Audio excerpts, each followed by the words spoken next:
તો આગામી 7 જુલાઈના રોજ ભગવાન જગન્નાથજીની 147મી રથયાત્રા યોજાવાની છે। ત્યારે રથયાત્રાના રૂટ એવા કોટ વિસ્તારમાં કુલ 359 જેટલા ભયજનક મકાનો આવેલા છે, જેમાં શાહીબાગમાં 8, દરિયાપુરમાં 209, શાહપુરમાં 4, ખાડિયા 1માં 41, ખાડિયા 2માં 88, જમાલપુર 1માં 3 અને જમાલપુર 2માં 9 જેટલા ભયજનક મકાન આવેલા છે।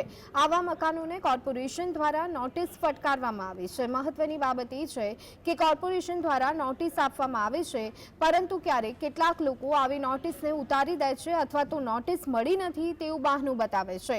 તેથી આ વખતે નોટિસ આપતી વખતે મહાનગરપાલિકા દ્વારા ફોટોગ્રાફી કરવાનો નિર્ણય કરવામાં આવ્યો છે।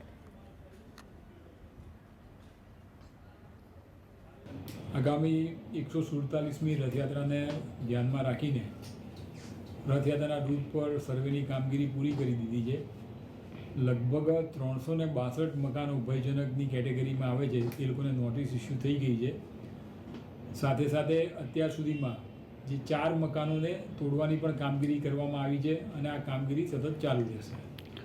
સર, ઘણી વખત એવું બનતું હોય છે કે જે મકાન માલિક છે એવું કહેતો હોય છે કે ભાઈ નોટિસ મળી નથી ભયજનકની, તો કઈ રીતની કામગીરી? આને એ બાબતને ધ્યાનમાં રાખીને આ વખતે નોટિસની ફોટો